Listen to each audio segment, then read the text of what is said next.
If you're a pop culture junkie who loves TV, film, music, comedy, and other really important stuff, then you've come to the right place. Get ready and settle in for Classic Conversations, the best pop culture interviews in the world. That's right, we circled the globe so you don't have to. If you're ready to be the king of the water cooler, then you're ready for Classic Conversations with your host, Jeff Dwoskin. All right, Deborah, thank you so much for that amazing introduction. You get the show going each and every week, and this week was no exception. Welcome, everybody, to episode 224 of Classic Conversations. As always, I am your host, Jeff Dwoskin. Great to have you back for another classic conversation that's too close for comfort. What? Oh, my goodness. Yes, that is right. Sarah Rush, Lydia Cornell from Too Close for Comfort is here. You'll love Lydia in The Love Boat, The A-Team, Knight Rider, Hotel, Curb Your Enthusiasm, and a million other credits. You're going to love my conversation with Lydia. We talk all about uncanny coincidences and her podcast, GodShots, her career, her path to sobriety. So much goodness coming up in just a few seconds. And in these few seconds, I just want to remind everyone, episode 223 with Beth Lapidus, creator of Uncabaret, the godmother of alternative comedy. Check that out. But right now, let's all get cozy, maybe too close for comfort, and enjoy my conversation with the incredible Lydia Cornell. Enjoy. All right, everyone, I'm excited to introduce you to my next guest, TV and film star, AFI Best Actress nominee, People's Choice Award winner, international star of over 250 shows and films, including Curb Your Enthusiasm, The Love Boat, and of course, Too Close for Comfort. Everyone, welcome to the show, Lydia Cornell. What? Hey. Thank you, Jeff. What a cool intro. I mean, you got like a million things to list off. So I didn't want to do that because I know we only have so much time. I don't want to use all the time. Thank you so much for hanging with me on my podcast. You're from Detroit. I had to meet you. I hear you're funny. Well, thank you. I'm glad word is spreading. I'm wearing a Michigan t-shirt because I'm wearing it on purpose because I know one of the kind of threads in Too Close for Comfort was Ted Knight's character wearing different universities, but the first one that he wore was Michigan. Oh, I didn't know that. That's a good piece of trivia. Thank you. I was rewatching the pilot. I was like, oh, it's awesome.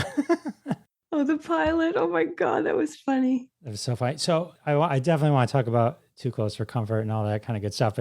There's a lot of good stuff to talk about. And one of the things that kind of struck me, I was listening to your podcast, GodShots. On one of the intros, you had a quote, Einstein's quote, which is, "Coincidence is God's way of remaining anonymous." Yeah. Sometimes when you hear a quote, you're like, damn, that really hit me. And I was just like, that's a great quote. Because coincidence to me is always that crazy thing and the guides. And I'm so glad you said that. You just made my day. I got tears in my eyes because every time I go back to that and I realize how many of those bizarre, uncanny coincidences I've had ever since I got sober, I feel like I'm on a magic carpet ride. Ever since I decided to surrender all my worry and fear and on a daily basis, I believe in the magic of the universe now. I didn't before, but it happened when I had that spiritual awakening and I began to live in this higher realm of thinking. I don't always go there. I forget, we're human, we're in the mortal realm. But when I remember that, and even Einstein, I believe it's quantum physics, that we're all energy anyway. And the more you put your thoughts on love, the higher your actions will be toward your fellow man and toward, your enemies are your worries and fears. And you withdraw your attention from your enemies and they expire from neglect. So most of my enemies are really my own head. And when I go with the flow of life and I stop fighting reality, I experience these coincidences, which I call GodShots. They're just a glimpse of uncanny synchronicity. And Carl Jung wrote a book called Synchronicity. So I'm trying to tie it all together and prove that this magic exists if we put our thoughts on love, on the higher ideas. I know it sounds a little wacky, complex. No, I'm a big believer that what you focus on is what you manifest. And what you put out in the universe is what the universe hears and kind of cycles back to you. I love your podcast, and it's a positive message. And when I was kind of going down the Lydia Cornell rabbit hole of all the content in your YouTube channel, and then it was just, you put such positivity out into the world. It's so nice to see someone focus. Thank you. It's because I need it. It's because I came from a lot of abuse and trauma and a child, all that mortal history. It doesn't really define us. And we're here for one purpose, to overcome our selfishness and our deep woundedness and help others. That's what I think we're here for. It took me, a while to discover, to get rid of my ego. It's really hard on a daily basis. Edging God out, EGO, or edging good out, the acronym. It's hard. It's a whole mental shift. But that quote, it was just, because I always talk, I've always said, I always go, there's no such thing as coincidence. Anytime things happen, those things happened on purpose. Right. And so when I heard that quote, I was like, this is the quote I've been searching for. This is this wraps it up. And so anyway, Well, there's another part to that. The other part I love that Einstein said is that no problem can be solved at the same level it was created on. So I took that further and I said, you can't fight fire with fire. You can't fight alcoholism with more alcohol or drugs. You have to go to a higher solution. You can't fight war with bombs. I mean, we've done this, war creates peace, but you really can't. You have to go to a higher solution, a diplomatic or a spiritual solution. And spiritual isn't a word to be afraid of. It means the thought realm. And Emerson said, thoughts create the world. Thoughts are everything. Whatever you think becomes your reality and your viewfinder. Your thoughts point you in the direction you go. It's kind of cool. And coincidence, it's really interesting. The actual action of believing that coincidence isn't random is the actual mechanism that creates the reality of your world. It's hard to understand this, but you have to take a leap of believing in this magic, that the universe isn't against you, that it's friendly. And then don't just say, it's just coincidence. People who say that don't ever evolve past their prism they're in, the little viewfinder they're in right now. If you keep looking at what is and repeat the bad news, you'll never graduate above that level and you won't experience this happiness. I've had glimpses of this joy. I've had lots of years of experiencing it. I go back and forth and I watch the news too much, or I fall backward into a lot of misery at times with my friends and commiserating with everything going wrong, even in my own life. But when I get back into that, believing in the coincidence, I start experiencing them more and more, rapidly, tons of them. We can all do this. We can all access this. Amazing message. I'm so glad you said that. That's so cool. I knew there was a reason I met you. Thank you. I know. Well, here we are. Let's talk about the coincidences that kind of led you into the path of acting and just becoming an actor. The journey for you started... Well, the first major one on Too Close for Comfort I have to tell you about, but it started as a child when I went to Disneyland. I think I was obsessed with make-believe, and it was probably a way to alter my reality, an altered state. I wanted to get out of the world, maybe because we had some trials at home. Bless my mother, she was bipolar, but there was so much the upbringing was very strict, and I was just a creative being. I wanted to play all the time. So when I went to Disneyland, I was obsessed with escaping, and I wanted to be an actress after I saw my first Haley Mills movie. And it wasn't The Parent Trap, it was Moon Spinners with Eli Wallach. And then I just had this dream. And so I entered acting classes at 12 at the YMCA or the YWCA in El Paso, Texas. We moved to New York and I joined the drama club. I was a nerd. I had acne. I used to plaster my hair over my skin. I tried out for every play. My best friend in high school was a gay guy named Monroe. We were the best of friends and we were both actors. So we tried out for every play. We tried out for Shakespeare's Othello.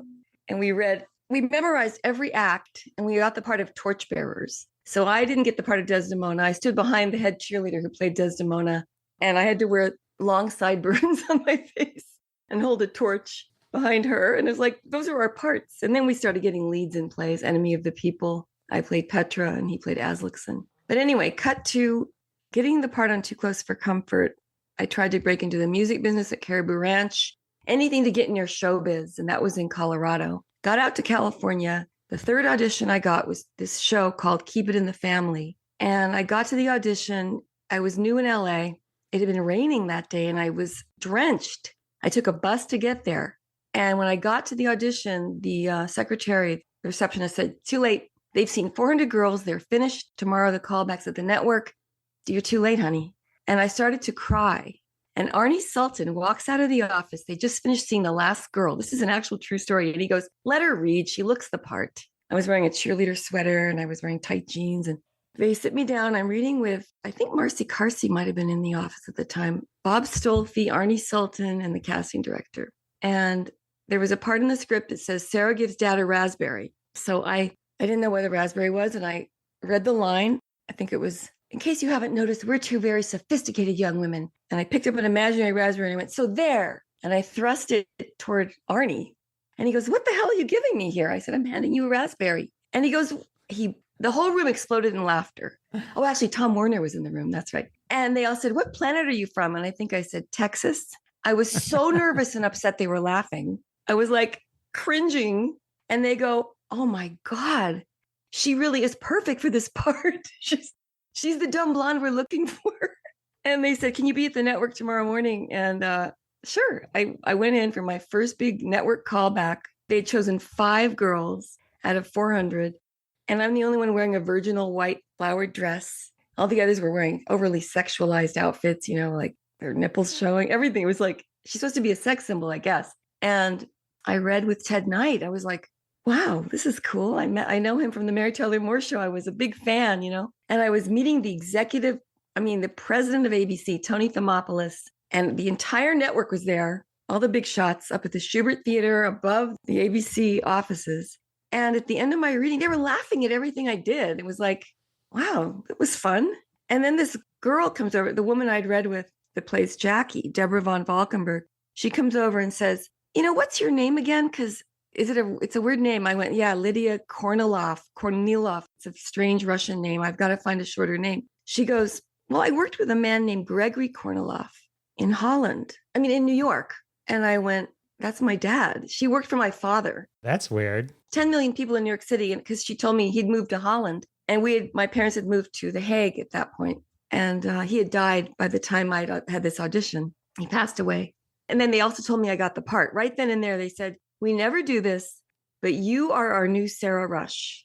And we're going to call your agent after we tell you first. It was like, wow, I got the part. Deborah comes over to me and says, I used to work for your father as a secretary. And I thought, I didn't know what to call it back then. I now call it a GodShot, a coincidence that's uncanny. That's an incredible story. Yeah. That was your dad letting you know he was watching.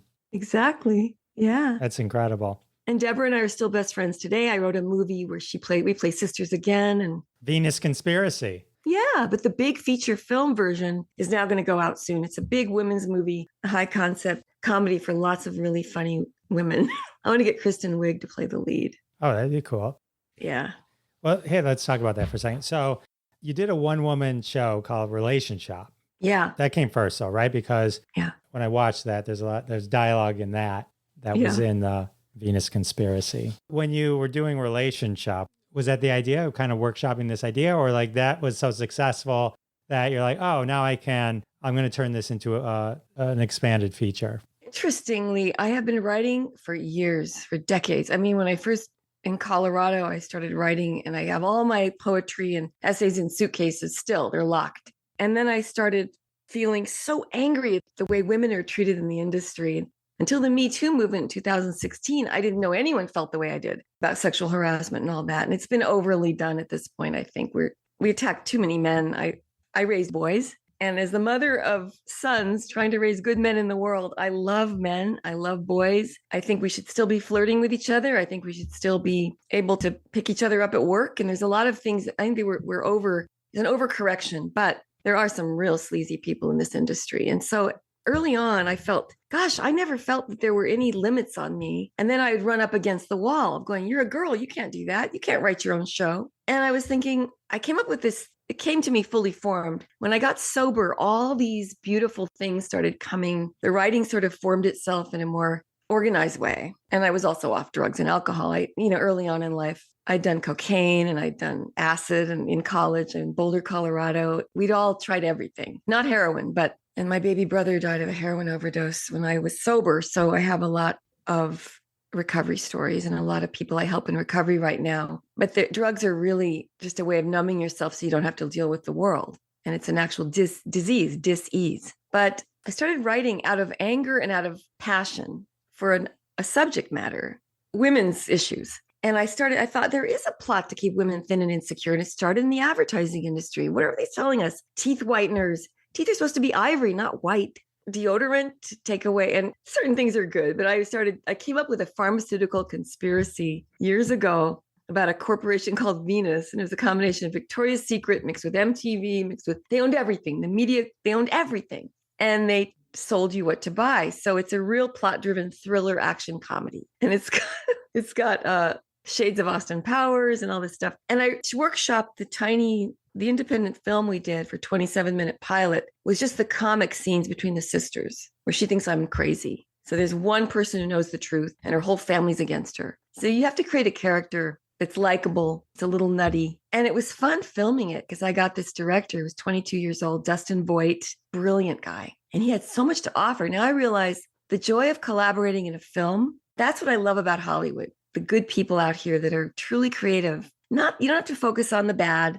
There is an ethic here. There are great people here. I mean, Steven Spielberg inspired me by his sense of wonder. And that's the Hollywood I want to be a part of. So now that I'm really dedicated to creating my own work in the world again, and it takes a while to get your confidence back to do that, I want to work with really creative people. And they're everywhere. Sorry to interrupt. Have to take a quick break. I want to thank everyone for their support of the sponsors. When you support the sponsors, you're supporting us here at Classic Conversations, and that's how we keep the lights on.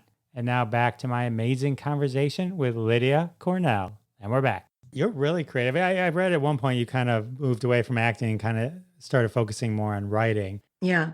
The one-person show, and you're a great writer. I mean, you're a great performer. Thank you. You're an extremely great performer and hilarious performer. And so... Thank you so much. Sure, Kristen Wiig's great, but make sure you got a good role in there too. Oh, you're so sweet. But see, that's the I couldn't get roles at 35. I was told I was too old. At 35 in the 80s, or whenever I turned 35, it was a different era than it is today. And women weren't allowed to work. If you were categorized as pretty or a sex symbol, which I was, and believe me, all those poster sessions I did, I'm looking at them now going, I hope my kids never see those, those posters, because I've never done nudity, but the ABC network had me pose in really skimpy bikinis to promote the show. And it was the trend in the 80s. It was a backlash against the 70s, the feminist movement. Suzanne Summers, myself, Farrah Fawcett, Cheryl Tiegs, we all did these really kind of overly sexualized poster sessions. Then they offer you cocaine and champagne on the set, and you were like loopy, and you're willing to take, I almost took my clothes off. I'm so glad I never did. And they tried to get me to do it in a movie I did in the 80s. My first film with James Earl Jones and Jose Ferrer and the Greek Isles, the producers said, you have to swim underwater. We have an underwater camera. You're going to swim out to the Aegean Sea, and the director's on top of a mountain. He'll yell cut, but there'll be an underwater camera and you have to look topless from behind. And I went, how am I going to do that? I had no manager to protect me. I'm a member of SAG union, but I had nobody on the set to protect me. And I refused to do topless. I just refused because I thought I have a TV series coming out where I'm an all-American girl. I'm not going to do nudity in case I have children one day. And they tricked me. They tried everything to trick me. And I came up with a solution with the wardrobe lady. We didn't speak the same language. She's this Greek wardrobe woman. And I said, know this. She goes, haha, zinc oxide. She pulled out a tube of zinc oxide, white paste. It's waterproof. She smeared it all over my boobs. And when I dove into the water, they couldn't catch any boob shots. It was all white. So I tricked them. And then that night I went into the DP's cave. Everyone lived in kind of caves in this Aegean village in Monemvasia. It was a Byzantine fortress. I stole the film. I took the can of film because I was so scared that they would find it. They didn't use that footage anyway because they couldn't, but that was my first experience ever in Hollywood. So anyway, those things made up my desire to write about women's issues. It sort of organically developed. Well, right. It sounds like you've been objectified since the very beginning. Yeah. So that was Blood Tide. If we even roll it back to the path that got you connected with Aaron Spelling on the Love Boat before you became a guest star, you're just bikini clad, right, being hit on by Artie Johnson. Exactly. That's the first. I don't think I even got a credit for that Love Boat. The other coinkydink there, or Godshot, is Audrey Meadows was in that episode, and she would eventually play my grandmother. But That came about because I walked into La Scala, a restaurant in Beverly Hills, with a date. I was only in town for 3 weeks, and my father hadn't, before my father died. And at the front booth was Aaron Spelling, Natalie Wood, Robert Wagner, and Fred Astaire sitting together at the front booth. Wow. And I was starstruck, like shaking. And my agent friend, Jerry Zeitman, he goes, hey, he walked by their table and introduced me. And then we sat across from them in a booth. And during the dinner, Natalie Wood went like this to me. She summoned me with her index finger. And I was going, me? And I walked over. I was like led by some force. I was just so scared to talk to these people because they were, I was so starstruck. And Natalie Wood said to me, Aaron Spelling would like to meet you. And he said, are you new in town? So it's like they were on the prowl for anybody. Aaron Spelling was looking out for new girls. And he had Starsky and Hutch on the air, I think, and Charlie's Angels. And he was casting something called Bad Cats that Michelle Pfeiffer got. And he said, how about you come in and meet Kathy Henderson tomorrow, our casting director, for Love Boat. And that's how I got my first Love Boat. So that's how it happened. And then you did a bunch of Aaron Spelling shows. Yeah. Once you're a star in a series, I was a star of Too Close for Comfort. So they would offer almost every star of a TV show was invited to do Love Boats or Hotel. They only used as a guest star. So I did 6 Love Boats, 2 hotels, Fantasy Island. I did an early Charlie's Angels before anyone else knew who I was. And it was with Dick Gautier and Cheryl Ladd? Yeah, Cheryl Ladd. No, Shelley Hack and Kate Jackson. And wait, Cheryl Ladd was in that too. And then I did TJ Hooker. I did 13 Aaron Spelling shows, like a whole season of Aaron Spelling shows, which is kind of fun. So it was that like you did the Aaron Spelling rounds and then all the game show rounds? Is that how, when you weren't doing the show? Isn't that weird? It's fun now because you got all that stuff you can look back on. I dug into some of the Love Boat videos that you had on. One of them, which was interesting, in season 5 with Linwood Boomer, who went on to become the creator of Malcolm in the Middle. Yeah. So I thought that was interesting. I have a GodShot about that, so I'll tell you in a minute. Go ahead. And then another one where you were an ad exec and you actually got engaged at the end of the Love Boat. That was that Brody Greer? That one was I can't remember. Yeah, Brody Greer. Brody Greer was the ad agent you kept inspiring and throwing in your own ideas. You're not going to believe this Linwood Boomer story, but go ahead. Finish your sentence. No, I was going to say when I was watching the one so the one Love Boat is you're with your mom and they're doing a commercial and the guy's doing the ad and you keep telling him ways to make it better. Oh, yeah. And he gets all irritated and mad. And I mean, eventually you fall in love, right? But yeah. But it reminded me of work when I worked for this huge company and they hired an agency and I'd never worked with an agency before. And during a meeting once I said, oh, what if we did this? And afterwards they go, Jeff, you got to call and apologize. I'm like, what are you talking about? He's like, you can't tell them what to do. You can refer to the brief, but you could never tell them what to do. And they're like, I'm like, what are you talking about? So I was like, as silly as it was, your plot. How weird. That's really how that goes down. They don't even want ideas. What if you have a great idea and they didn't think of it? That is weird. Yeah, it's weird. All right, Linwood Boomer, GodShot, go. Okay, so my first job out in Hollywood, I was combing the streets, dropping my resume off at different studios. I went to the Samuel Goldwyn studio lot and I broke in. I sneaked in. I did this also at Paramount earlier. And I actually walked right into the middle of Happy Days set. And Gary Marshall and Jerry Paris said, darling, you just ruined, you walked in the middle of a scene.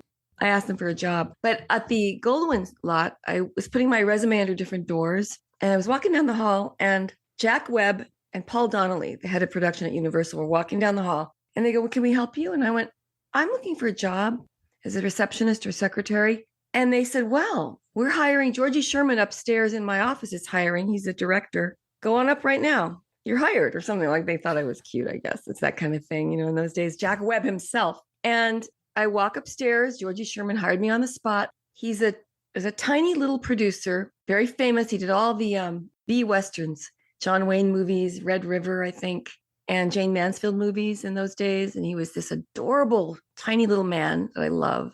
God bless him. And we became very close. We worked together. And there was a Xerox copy boy that came in the office. And his name was Linwood Boomer. And we would sit there and talk about it. We want to be actors. I'm dying to be an actor. And I'd say, I want to be an actress. By the way, I don't use the word actress anymore. You don't call a lawyer a lawyeress or a doctor a doctress. It's only waitress, mistress, and adulteress for the tress ending. But anyway, that's one of my feminist jokes. So Linwood and I would just dream about being actors, and he would take the Xerox thing and come back, and we would talk all day about this. Cut to a year later. Was it a year and a half later? I was on Too Close for Comfort. He was on Little House on the Prairie as the blind preacher, married to Melissa Sue Anderson, I believe. 2 years after that, we started in a love boat together, or however many years after that. And then he went on to create Malcolm in the Middle. So I knew him. We knew each other way back. And it was one of those other little coinkydinks. That's awesome. And during that time on Jack Webb, I also got to meet Mark Harmon. Oddly enough, we had the same godmother, Gail Patrick Jackson, who produced the Perry Mason show. My mother worked for her husband, Corny Jackson, when she was in Hollywood. And the studio they were at was the A&M Record Studio on La Brea. Used to be a movie studio that Herb Alpert and Jerry Moss ended up using as A&M Records. And then Lana Turner came in for hair tests, and she was replaced by Anne Bancroft and Leslie Nielsen. So I met all these people on one movie, Little Mo, and I got a production credit on that. It was really cool. That's awesome. That's really cool. You mentioned stumbling onto the set of Happy Days. So I just want to mention this because when I interviewed Anson Williams, I brought this up with him, but you guys co-hosted New Year's Rockin' Eve together in December of 1982, ushering in 1983. That must have been like the height of that Too Close for Comfort thing that they grabbed you for the 11th Dick Clark New Year's Rockin' Eve. The 11th. Oh, it's cool. You got to hang with Barry Manilow, Hall & Oates, the Go-Go's. The Go-Go's, Ronnie Millsap. Jermaine Jackson. I love Anson. I just ran into Anson Saturday night. We're hugging and kissing. He's just I love him. And I love Donnie. Donnie Most and I dated back in 79. You dated Donnie Most? That's awesome. Yes, I have a picture from the newspaper of us being in the paper together. Lydia Cornell with a K. They put my name with a K. Young starlet dates Don Most. Donnie Most. Is he Don? I think he's Don now. Don, but he directed a movie I did 2 years ago with Linda Pearl on Zoom, the first Zoom movie. Oh, the viral vignettes? Yeah. We got Best Acting Duo, and he got Best Director several times at different film festivals. That's awesome. Now on my Instagram, I can confidently say I've interviewed both co-hosts of the New Year's Rockin' Eve 1982. It's just something on my bucket list, and then check it off. There we go. It was fun. I can imagine that. Well, they tape it a month before New Year's Eve, and they tape it in LA. It looks like you're in New York. And then in New York, I was in New York for New Year's Eve, and people saw me on the street. They go, "Hey, I just saw you on TV." And I go, "Yeah." I don't tell them that we taped it a month ago, I feel like you just told me Santa's not real. Oh, no, I'm so sorry. But I kind of know. We used to go to Disney World in December. We'd always go the first week of December. I love Disney World. You love Disneyland. So I've never been to Disneyland though. Anyway, so we would go that first week, and because that's like the less crowded week. And so it's a good week to go. Oh, that's when they filmed the Disney Christmas parade. Is that Saturday? And so that's all done in advance as well. So darn. All right. Oh, stand up. Have you done actual like stand up comedy? Like yes, but there's nothing more painful in the world and more scary. You're just shaking. I'm like, I got to stop worrying how I look. See, that's the main thing. I want to get over looksism. I would love to, like, Deborah right now is letting her hair go gray, and she doesn't care. She played a 99-year-old woman in Ghost Whisperer a few years ago. I'm like, when that was on, and I'm like, I am not able to not try to look good still because of that old messaging, and we are getting older. I love Jean Smart on Hacks. She's able to just age, kind of be her full self. But I also don't feel that I believe in aging that much. We don't have to age badly. We can just become more real. But anyway, stand up, by the way, my stand up partner, Destiny, we did a show at Morongo Casino. We opened for Paul Rodriguez, 15,000 people. And I was so nervous. We opened for the amazing Jonathan at a huge casino. What was that? The Sahara Hotel. Yeah, the Sahara. It was so nerve-wracking because I'm not used to stand-up. She grew up in stand-up industry. She went on Jay Leno once and he said, "You're too pretty to do stand-up." To my partner, Destiny. He said, "You should have put on a potato sack and look ugly because no pretty women are allowed to do comedy." These are the things we've been told. You're not allowed to be funny if you're pretty. You have to be a little fat, a little bit horsey, a little bit, you got to be real frumpy or like Phyllis Diller. That's what I was told my whole life. So being funny You got to be really talented to be a comedian if you're supposed to be a pretty person. And when I went back to that thing I was going to tell you, it's a curse to be labeled a sex symbol or having been pretty because you're not allowed to age on camera. That's why Marilyn died in the nick of time to be immortalized. I don't know if she would have been accepted forever. Betty White was, but she wasn't a sex symbol. Meryl Streep is always going to be a character actress because she's brilliant. But Raquel Welch didn't work much past Myra Breckenridge, maybe in her 30s or 40s.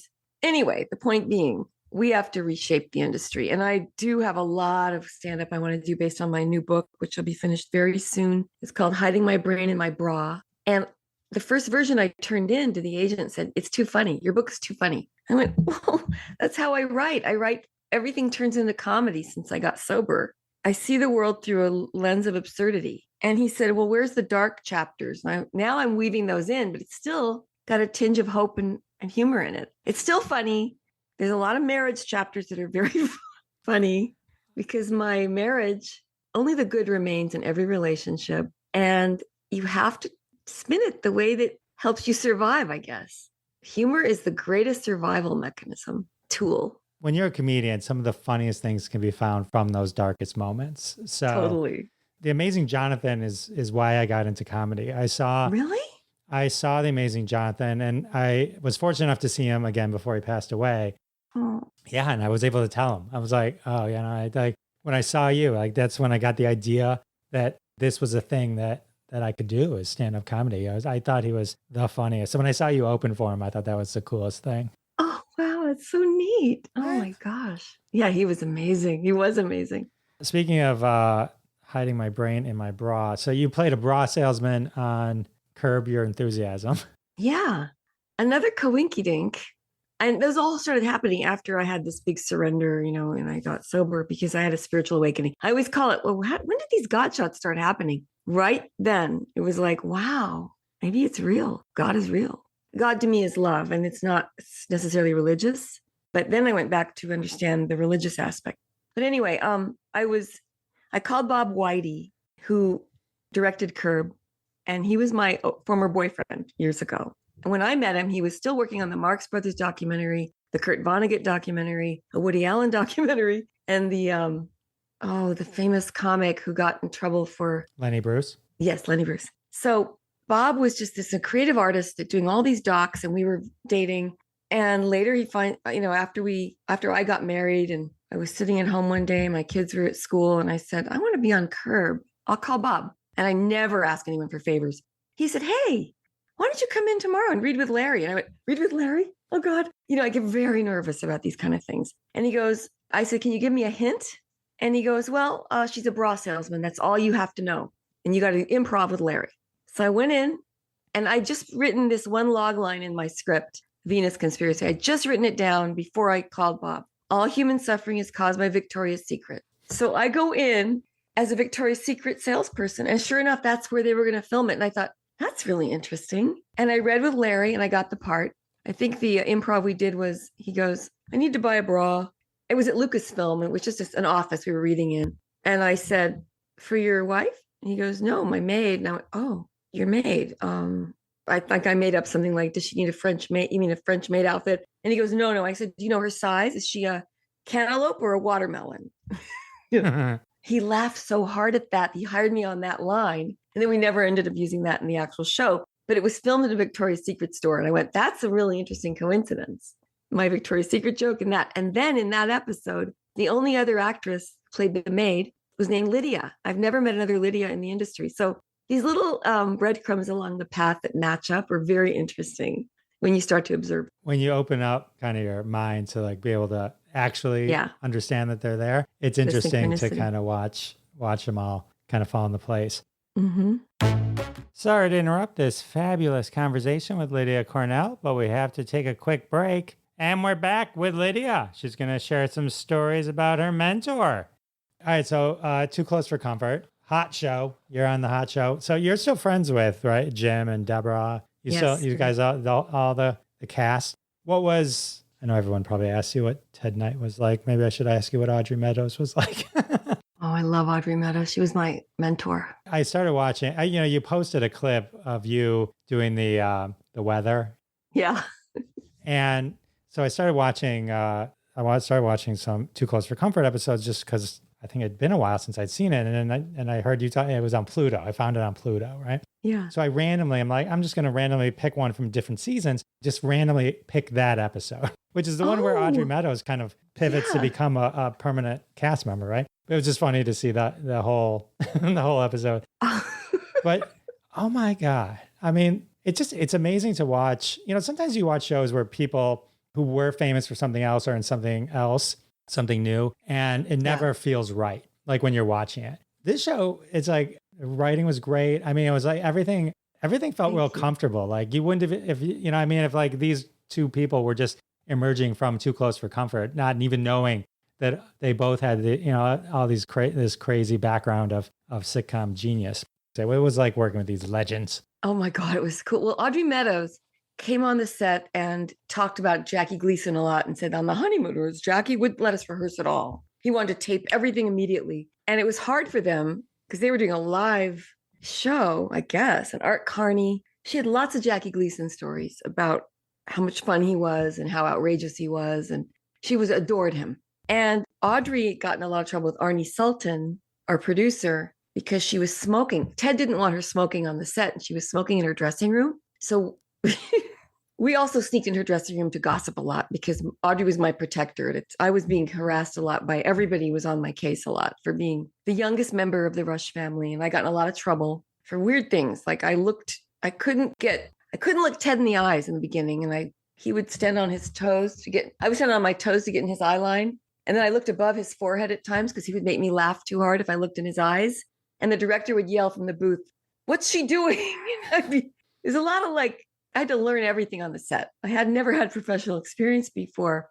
And Audrey was always helping me through everything. She took me to the dressing room. So she used to bring these giant cucumbers from her garden in Beverly Hills. And she cut the cucumber in half and used it as an ashtray to quickly put the cigarettes out so the smoke would go away. We had the secret, and she put the cucumber back together so the cigarettes would be hidden. I remember that. I remember her love of life. And she was married to Bob Six, who was head of the Secret Service or the NSA at the time. And they traveled the world. They went to visit Reagan and they had dinner with Kissinger, and they were constantly with heads of state around the world. She had this exotic life. She was in Shanghai. She was in Portugal. She was in France with the president and the king of Switzerland. And it was like a really cool lifestyle. So I looked up to her. She was a very glamorous, exotic woman. She's the one that convinced me to go to Beirut, Lebanon for my first USO tour to a war zone on Christmas Eve in '82. And that was quite an experience. Flying into a war zone. Bob Hope didn't even want to go. And we did. And I was picked up at the Beirut airport in a blackout. And the Marines took us through minefields. I never knew this until the day later. They go, "We just drove through minefields." Anyway, Audrey was my true mentor on the show when everybody was against me. And I went through a really hard time on the show in the beginning. But anyway, that's a longer story. We'll do a part 2. Yeah. I'm sorry. It'll be in the book. It'll be in the book. Yeah. Okay. We won't. What? No, go ahead. No. If it's too long a story, we'll save it for when you have the book. I'll have you back. Talk to me about Jim Bullock and why the credit is JM. Oh, because there was another Jim Bullock in the industry. SAG doesn't let you have the same name. Got it. I think there was somebody else named Jim Bullock. Yeah, Jim J or JMJ. Jim J, yeah. I call him Jimmy. But we were best friends, and he was really fat apparently when he auditioned, and then he lost a ton of weight. But when he did, well, here's what happened. The producers took me to lunch at the Brown Derby after I got the role. And they went, "Do you have any crazy friends?" And I went, "Yeah, my best friend Monroe." And I showed them a picture of Monroe because I had one I didn't have a phone at the time, but I carried around picture of strips of those pictures from a photo booth. Sure. And he looks identical to Jim Bullock. And he was we did faces. We were really goofy actors. And they named Jim Bullock's character Monroe after my best friend. And my best friend, I could never reach him again. I never spoke to him again. And I found out he died in 2010. And I tried to reach him for years. Monroe Mendelsohn Research, his father wouldn't answer. They would never tell me where he was. Apparently, he died a lot earlier than that. But I've wept over this. I've read all the old letters we used to write to each other. Anyway, so I fell in love with Jim Bullock on the set, by the way. And I didn't know he was gay. And I was in love with him. And we went on the Jenny Jones show and we talked about this. And she goes, "You sure we're barking up the wrong tree?" But I said, "You hit it pretty well." But nobody else thought He was straight and he's very proudly gay, but I was in love with him. I used to go to work with my heart pitter-pattering over Jim Bullock, and because he made me laugh. Laughter was the key to my heart back then. Well, talking about coincidences for a second, he was named after your gay friend Monroe. And in the first episode that he's in, he literally goes in and out of a closet. That is really good. Oh my God, I never thought about that. Thanks, Jeff. Glad I could Okay. Let me write that down. That is so funny. Oh. And then you connected with Deborah, obviously your sister on the show. She was my real sister. And she worked for my dad. I mean, really, come on. That's an amazing coincidence. And it's cool that you guys stayed connected for as So after this, you've mentioned sober a couple times earlier. So after Too Close for Comfort went off the air, that's a crazy story. Canceled, picked up the syndication, and then all that kind of stuff, and then renaming. And is this when you started drinking more heavily, and then just kind of the end of this Too Close for Comfort moment in time? Yeah, it's a progressive illness. It's not, to be honest, I don't understand it so much. I think it's the American Medical Association calls it a genetic proclivity or a disease. And it's not just something you choose. It's an allergy to alcohol that you actually, a bodily allergy, an obsession of the mind, combined with an obsession of the mind. So, and there's only one solution that I know of, and it's not more drugs or alcohol. It's a change of thought, a mind shift, a spiritual awakening and I have friends who are 30 years sober. I have lifelong friends in AA, and it really, I don't think you're allowed to say AA, but 12-step programs. It's just miraculous. It was miraculous for me. My very first meeting, I surrendered. I raised my hand and admitted it. And a river of 20 years of hell and a river of tears just came off me. And I felt lighter than air. And I had my first major GodShot coincidence that was so bizarre and so uncanny. It was a full-blown, mind-boggling miracle. And I use the word miracle not as a religious thing, but as the actual natural law. If we were only living in that realm of thought rather than living against nature, we would find these things happening all the time. And then I started to really grow up. And they say that when you get sober, you actually start your life at the age you were when you were, like, let's say I was 15 years old in my head, or you're very young and stilted in your growth because you haven't really grown up much. You know, you haven't dealt with reality on reality's terms because you've been numbing yourself for so long, escaping. But anyway, I'm so grateful to have found this. It's not the only way in to peace of mind, but it's one of the great ways in for people who've suffered and had trauma in their life. How long have you been sober for? 28 years, and I have never craved a drink since that first meeting. It's like, what? I went into this Beverly Hills church. I don't even know how I got there to this day. To this day, I don't remember if I walked or took a cab because I wasn't driving. I just had a baby. My child was 6 months old, my precious son, and he's never had it. He doesn't drink at all now. He's 28 years old. No, he'll be 29 in 3 weeks. And I had a series of just a terrible weekend of driving drunk with the baby in the car and unable to get drunk. I mean, just going to different Labor Day barbecues. This is a story. I mean, I don't tell normies this story. Normies are people in the real world that just don't quite get the program. But you go in, we talk about these things. We tell devastating stories in this program, in meetings that are so gut-wrenching and yet hilarious. It is the greatest show in town to hear stories of true death to life resurrections. I mean, complete destitution. And you see people walking around like they're thrilled to be alive, restored to sanity. It's a complete miracle. But anyway, I hit my bottom, I guess. And I didn't know this thing would work. And when I just admitted it, that alone felt like my whole life changed by admitting it. And that's when a woman came up to me. She told me my identical story, identical in such detail. I went, am I on a hidden camera show? Is this a joke? Because I felt my spine tingling. I went, my hair on my neck stood up. I went, your mother gave away your Barbies too? And the same exact story. And she was able to forgive. And no, I've never heard that story since. I've never heard my story since. The way that woman told me that day. It was like a neon sign. And then I had hundreds of these coincidences all in a row that first year. And it was just such a delightful way to live your life, is to keep looking for the beauty in life. So there is a force bigger than ourselves. And I think it's within us. So it's not really some old man in the sky, an anthropomorphic version of, with a long white beard, an anthropomorphic version of God in the sky. It's really inside us, but it's a power greater than us because it's connected. We're all consciousness. And I've gotten, Buddhism works. A lot of things work. Meditation works. But when you're really at your wit's end, sometimes you need a power greater than yourself. And the group, some people call it the group. My best friend in the program was a cop for a while. He was 39 years sober. And he busted a coke dealer 37 years earlier in the back streets of LA. Coke dealer went to prison and it became the cop's sponsor. And the cop is still an atheist to the day he died. He died of natural causes a couple of years ago. And the cop said, I don't believe in God, but I don't know. This is the only disease that can be cured with storytelling. And I went, well, that is the so-called God element. It's sharing your experience, strength, and hope, sharing your love, helping others. It's God in the flesh. It's just us sharing and helping each other. And the coke dealer, his best friends were a nun, a priest, and a coke dealer, all in the 12-step program. And all of them found a tangible, actual, real God in this work, in this helpful work. It was very cool. That is so cool. Amazing. Yeah.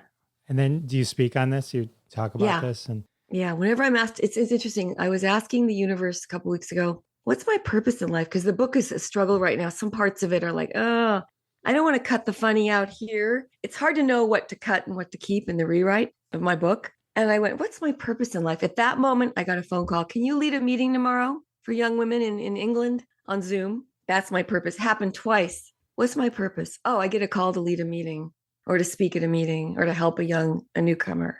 And there's a lot of people experiencing suicidal tendencies and fentanyl use. I mean, it's killing our young people. And this is the one thing they need. So I created a spiritual therapy comedy website, and I have some ideas.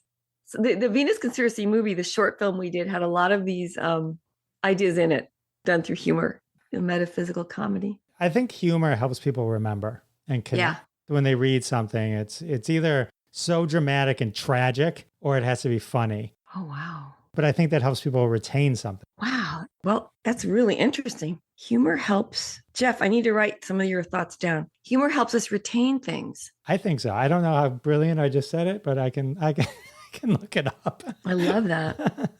That's really good. Well, May I quote you? Of course. So I know you got to go because you got to do your next thing. Thank you. Your life is full of amazingness. And so thanks for spending this time with me and sharing Thanks for reminding me of the good. You know, I went through a few days of struggle the past few days, and then I remembered everything good this morning. I'm so grateful to meet you. It's been really a GodShot. It's been a really fun show, and you have a lot of wisdom. And I can't wait to watch your stand-up comedy. When are you performing next? I'm not sure when I'm next. I have some clips on YouTube if you want. Okay. Oh, cool. Let me ask you something. One day I want to interview you about stand-up. How did you get up the first time on stage? Were you scared? When did you start? It's a great question. Do you want to interview me later? I know you got to go. Later. You got to get your thing, but we'll keep the audience in suspense. Suspense. Then I can interview you. Coming. We'll do a part 2 because I know you got something at 5:30 because I stalk you on. Yes, I do at 2:30. Right. I have to put the Zoom link out to Grace Fraga. The guest we're having on overcame cancer. She's a comedian. And she said, I just decided that cancer was the best thing that ever happened to me. And she had chemo and radiation the past 2 years. And her attitude was so different than anyone I've ever met who had cancer. She really believes it was her attitude that got her. Yeah. And she's so grateful to be alive. She's grateful to have had the cancer because it made her more in love with life. So I can't wait to interview her. Well, I hope that is an amazing interview. Thank you. Lydia, thank you so much for hanging out with me. Thank you, Jeff. Great meeting you. Lots of love. Lots of love. Love and blessings. All right. How amazing was Lydia Cornell? I had such a great time talking with Lydia, talking about GodShots, her career. So much fun. So much fun. Definitely check out her podcast. It's amazing. Go to the show notes. There's tons of links for Lydia in the show notes, her YouTube channel. Everything's there. So definitely make that a priority. Well, with the interview over, that can only mean one thing. I know. Episode 224 has come to an end. I can't believe it either. I want to thank again my special guest, Lydia Cornell. And of course, I want to thank all of you for coming back week after week. It means the world to me, and I'll see you next time. Thanks so much for listening to this episode of Classic Conversations.